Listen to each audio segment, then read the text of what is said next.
I'm joined on the Crispin Flintoff show by David Miller. How you doing, David? I'm very well, thank you. Thank you for having me on.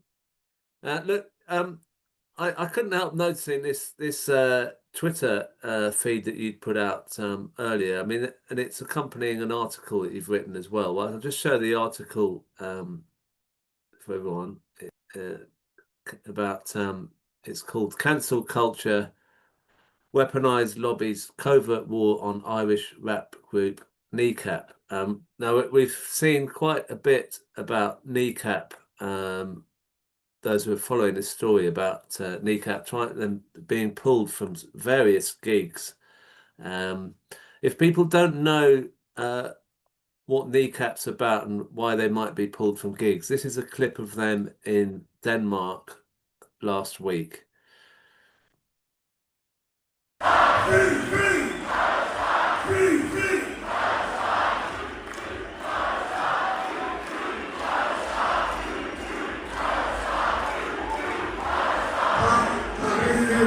This is the reason they want to cancel us, they want to silence us, because they don't want people all over Europe, in Denmark, in Barcelona, speaking on Palestine. The media doesn't want to see it, so they'll create 1,000 young people calling for a free Palestine. That's the reason that they're trying to convict me of a bullshit charge, so that I won't speak in front of people. And Glastonbury, this all started in Coachella. So, free Palestine, fuck them. Free the 16 days. Free Palestine. I mean, now that was in Denmark. Now the fact they're going to Glastonbury, if that's the response they get in Denmark, you can imagine that big field in Glastonbury with a whole load of people all saying "Free Palestine" and it being on the BBC. Now, how do you think that will sit well? Will that sit well with people who support Israel, or as some people call it, who are more learned than me, the Zionist entity? Now there's this story that you found that you got a leaked document Yeah. about this attempt to stop Kneecap playing at Glastonbury. Can you can you tell us how you actually unearthed it? And I mean, you don't have to give a name of who you got it from. That, Well, no, I can't. I can't tell you how I did that. But anyhow, I got this email, a private and confidential email, sent by a guy called David Levy, who we might talk about, and signed by 34 other music industry executives, mainly from the UK. Some of them are American, but based in the UK. And what I've been doing is trying to explain what's in that. Now, you said that. What it's not very clear that people who are supporters of the Zionist entity will be very pleased at this. Now, if you might know this, but last year, Kneecap did play at Glastonbury in what used to be called the John Peel tent, and I went along to that, and that was absolutely rammed, and that was before any of this happened. So if or when they play Glastonbury, it's going to be an immense event, and it would certainly be something which would be worth going to see if you're at Glastonbury. But obviously, the people who have written this email wouldn't want that, don't want that. They want Glastonbury to cancel Kneecap. Looks like they haven't done so far. The most recent set full list of acts still includes them. But if you look at the extracts from the email, I think I published some extracts of it in my article, you see that they say that they had previously been in touch with Glastonbury last year about the very precise same issue and the question of the way in which Palestine might be covered at the event. And of course, there was tons of Palestinian flags, which of course they deprecated. They didn't want Palestinian flags being flown. And there were occasional speeches and mentions of Palestine from the stage, including one rather both-sideish mention from Coldplay in their headline set.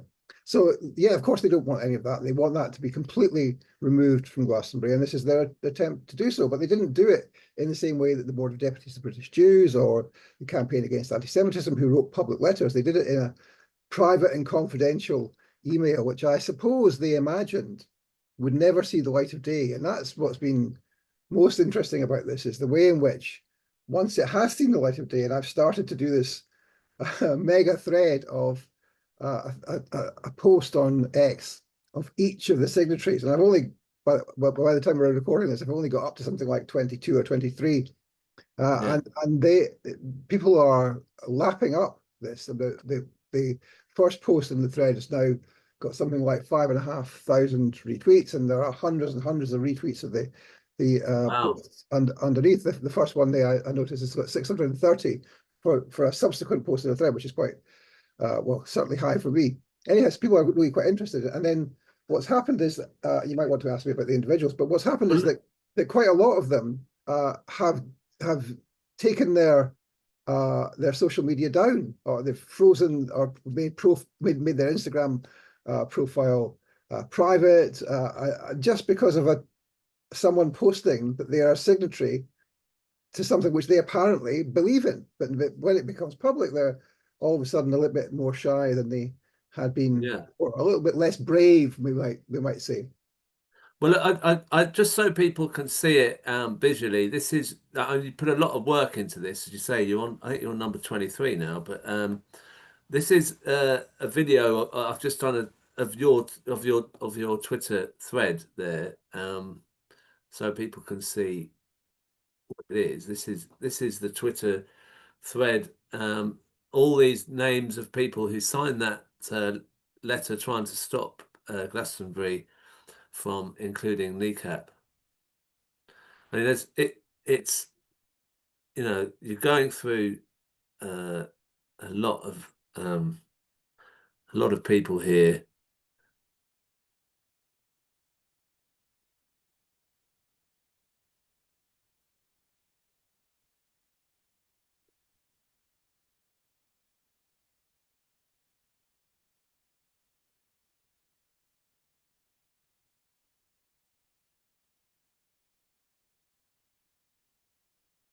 I mean, you've got so much detail on these people and the pictures, and as soon as you've done this, they've just they've taken down their profiles. So I mean, you can see some of the tweets. Yeah. I mean, that's just one person going through with 382 retweets. I mean, if you're getting less than that's 200. I mean, these people, even number 13 is getting 170, and this kind of been put up not that long ago.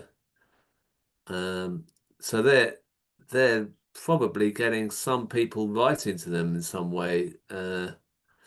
It's an incredible amount of research, and as you say, it's 23 of them. So just look at this. It's these people aren't aren't going to be very happy about this. So we're up to that's number 22 that I've got on there, and here's number 23. I'll just show you number 23, the latest one. Now you were telling me just before we came on about number 23. What's happened with number 23? So several of them have made their accounts private on Instagram or on X or elsewhere. But this one in particular, this is a guy who has had some personal social media, but also his corporate social media. He runs a company called Fast Friends, which does music management. And if you look at the tweet, the post, you can see the acts, really quite obscure acts that most people won't have heard of, DJ acts and that kind of thing he manages. But what he seems to have done is to have completely blanked all of his media and social media. So his website has gone dark. It used to be a website. Of course, I've looked it up on the Internet Archive as I do. And we've got the original website there, and his website's gone dark. There's no links on it. And indeed, all subsidiary links on it have now been made password protected. All of his social media have gone. His Instagram's down, his TikTok's down, his personal account on X and his business account on X. All of them don't exist anymore. It's not that they've been made private. Some of them have made their Instagram accounts private, but it's completely been deleted. Now Wow. that's pretty extraordinary response. If you look at his other online presence, you see doesn't really talk about Palestine. So he's done this in a way because he wants to stick the knife into Kneecap, but he's not brave enough to say anything publicly. And now his name has come out in the public. He has turned tail and fled. And I make some pointed comments in there about his alleged bravery in doing that, and compare him to what Palestinian children face from his friends in the occupation forces. Yeah, I mean, some of the names in there. I mean, people have to look at the feed to see this, but some of the names are kind of I don't know, unexpected in a way, because I'll just read. This is one of them, Paul Samuels, and he's written it. This is a quote from him. Hi, my name is Paul Samuels. I run Love Music, Hate Racism. I also work at Atlantic Records. I've done for the last 25 years. The reason behind the rebrand from Rock Against Racism to Love Music, Hate Racism was purely based on the idea that I didn't want it to be genre specific. I also wanted a really simple, clear message that anyone who loves music should hate racism, because music has so many different influences, and you can't really, hopefully, be a racist and dance to a Stormzy record.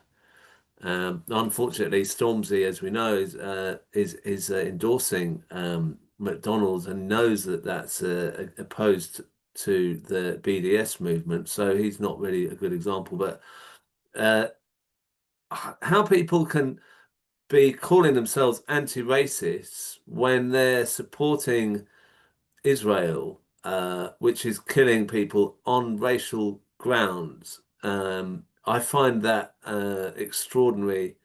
How do you think? I mean, what's that about with this kind of integrating into anti-racist groups? Because you mentioned that a bit in the article. How successful have Zionists been in sort of changing anti-racist activism? Well, I don't think it's changing it. I think it's been baked in from the beginning since the 1940s that actually, I mean, even if you go back to the 70s, to the creation of the Anti-Nazi League and the Rock Against Racism, and then their successor bodies, Love Music, Hate Racism, United Against Fascism, Stand Up to Racism, all of them done by the same sort of political tendency. And all of them have had Zionists involved from the beginning. And of course, that's been partly because there's been this conception of the United Front, and the idea that they have to have Jews in the organization so that we can confront all forms of racism. But what that's meant is that they've allowed Zionists to be part of the anti-racist movements, and they've not taken a position against Zionism as a form of racism. In fact, they've tried to kind of airbrush that out of their minds, even although these are organizations that were involved in setting up all of these organizations, like the SWP, for example, which were anti-Zionist, which supported Palestinian liberation, but nevertheless they had this kind of blind spot on the question of racism, which was that they allowed racists to be part of the anti-racist movement if they were Zionists. And of course, what happened with that was that there was always a price, and the price was that they had to soft pedal Zionism, and they had to pretend that it wasn't a form of racism, or if it was something which we didn't have to deal with it because it wasn't in Britain. And that's Stand Up to Racism's position today, that it's nothing to do with British anti-racism. Now, of course, they're quite happy to talk about BLM in the US, but they won't talk about Palestine. And so it's very interesting to see this example of Stand Up to Racism. I knew about this guy, Samuels, had been a founder of Stand Up to Racism, and it's something I've been working on researching. But then to have him signing this letter, that was just You amazing. mean love music, hate racism? Sorry. Love Music, Hate Racism, yeah. And so to have him signing this letter was really very, very instructive. And so that's why I made the last half of my article about that. Now, of course, he's subsequently, or he's latterly withdrawn from Love Music, Hate Racism in December 2023, of course, which is 2 months after the launch of Alex the Flood. He had an Instagram account with a Star of David Israeli flag in it, which, when it was pointed out that this was a Zionist in music, he promptly made that private. But before he made it private, screengrabs were taken showing his following of Zionist groups, etc. So maybe there's been a falling out in Love Music, Hate Racism, and certainly it's been the case that they have been supporting Kneecap at least in recent weeks. I haven't checked back further than that.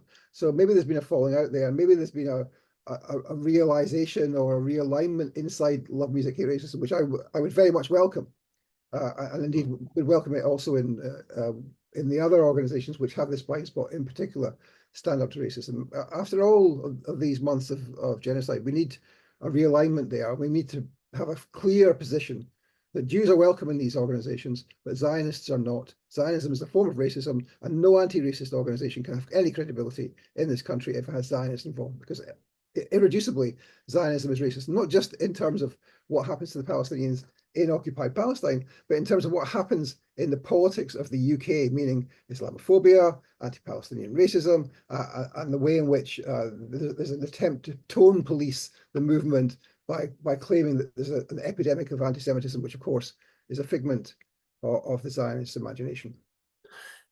No, I just want to ask you another question about sort of similar to that. Is last week we did some interviews from the Red Line around Parliament, and Ian Lavery, the Labour MP, said it's quite simple. We just need to go for the two-state solution.